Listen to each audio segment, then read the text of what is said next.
मराठा आरक्षणाच्या अधिसूचनेवरून ओबीसी नेत्यांमध्ये मतभिन्नता असल्याचं आढळून आलंय आणि छगन भुजबळांच्या भूमिकेला समर्थन नसल्याचं बबनराव तायवाडेंनी स्पष्ट केलं। सगळे सोयरे मसुदा जुन्याच मसुद्याप्रमाणे असल्यामुळे ओबीसींवरती कुठलाही अन्याय होणार नसल्याचं त्यांनी म्हटलं। तर अधिसूचनेवरून ओबीसी नेत्यांमध्ये मतभिन्नता आहे आणि छगन भुजबळांच्या भूमिकेला आमचं समर्थन नाही असं तायवाडेंनी सांगितलंय। सरकारच्या भूमिकेमुळे ओबीसींवरती अन्याय नाही असं आपलं मत बबनराव तायवाडे यांनी व्यक्त केलंय। मराठा आरक्षणाच्या अधिसूचनेवरून ओबीसी नेत्यांमध्ये मतभिन्नता असल्याचं आढळून आलंय आणि छगन भुजबळांच्या भूमिकेला माझं समर्थन नसल्याचं बबनराव तायवाडेंनी स्पष्ट केलंय। त्यामुळे सगळे सोयरे मसुदा हा जुन्याच मसुद्याप्रमाणे असल्यामुळे ओबीसींवरती त्याचा कुठलाही अन्याय होणार नाही असं तायवाडेंनी म्हटलंय।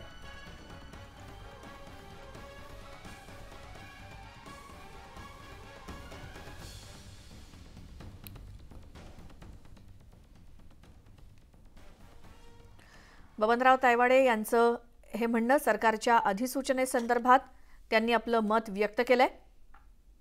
ओबीसी नेत्यांमध्ये मतभिन्नता आहे सरकारच्या अधिसूचनेवरून, मात्र छगन भुजबळांच्या भूमिकेला आपलं समर्थन नाही। सगळे सोयरे मसुदा हा जुन्याच मसुद्याप्रमाणे असल्यामुळे त्याचा ओबीसींवरती कुठलाही परिणाम किंवा अन्याय होणार नाही असं म्हणणं आहे बबनराव तायवाडे यांचं। मराठा आरक्षणाची अधिसूचना सरकारनं काढली, अध्यादेश काढला आणि ओबीसी नेत्यांमध्ये याच अधिसूचनेवरून मतभिन्नता आहे असं आढळून आलंय। मात्र छगन भुजबळ यांची जी काही भूमिका आहे त्याला आपलं समर्थन नाही असं बबनराव तायवाडे यांनी स्पष्ट केलंय। सगळे सोयरे या शब्दावरून सुद्धा राजकारण झालं आणि सगळे सोयरे हा मसुदा जुन्याच मसुद्याप्रमाणे असल्यामुळे त्याचा ओबीसींवरती कुठलाही अन्याय होणार नाही असं तायवाडेंचं म्हणणं आहे। त्यामुळे सरकारची जी भूमिका आहे मराठा आरक्षणासंदर्भातली किंवा जो अध्यादेश काढला त्याचा ओबीसींवरती कोणताही परिणाम होणार नाही की अन्याय होणार नाही असं बबनराव तायवाडेंचं म्हणणं आहे।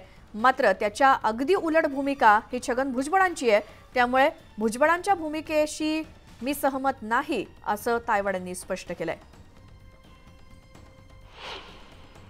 छगन भुजबळ यांच्या नेतृत्वाखाली काल ओबीसी नेत्यांची बैठक झाली। या बैठकीला राष्ट्रीय ओबीसी महासंघाचे अध्यक्ष बबनराव तायवाडे उपस्थित नव्हते, ते आपल्यासोबत आहेत। सर, काल छगन भुजबळ यांनी ओबीसी नेत्यांची एक बैठक घेतली, त्या बैठकीत तुम्ही उपस्थित नव्हता आणि त्या बैठकीतला एक सूर असा होता की ओबीसींवर सरकारनं जो काही जरांगे पाटलांना अध्यादेश दिलेला त्यामुळे ओबीसींवर अन्याय झालेला, या सगळ्या बाबतीत आपलं काय मत?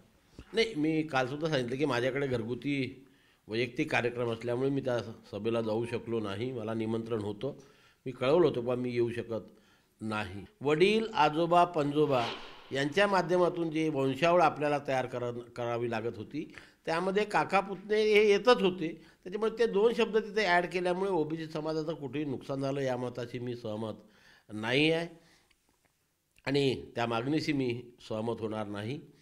दुसरं असं आहे की जे प्रमाणपत्र दिल्या जात आहे त्यांचे प्रमाणपत्र देणं थांबवावं अशा प्रकारची मागणी येत आहे।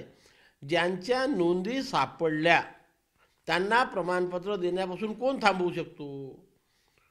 आपण कोण म्हणणार आहे? आताही सध्यासुद्धा काय नियम होता की ओबीसी समाजामध्ये ज्या 400 जाती येतात त्यापैकी कुठल्याही जातीची 1967च्या पूर्वीची नोंद महसुली किंवा शैक्षणिक कागदपत्रामध्ये सापडत असेल तर त्या व्यक्तीला प्रमाणपत्र देण्यापासून कोणी थांबवू शकत नाही आणि त्या नियमानुसारच प्रमाणपत्र निर्गमित केलेलं आहे। आणि मी आधीच आपण सांगितलं की नवीन काहीच नाही याच्यामध्ये। एवढ्या मोठ्या 57 लाखाचा आकडा समोर आला।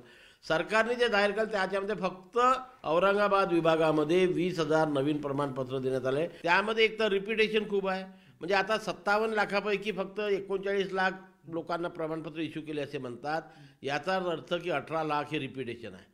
म्हणजे आता 39 लाखांनी हे निर्गमित केव्हा केले? आंदोलनाच्या पूर्वी केलेले आहे, आंदोलनाच्या दरम्यान किंवा आंदोलनाच्या नंतर नाही आहे।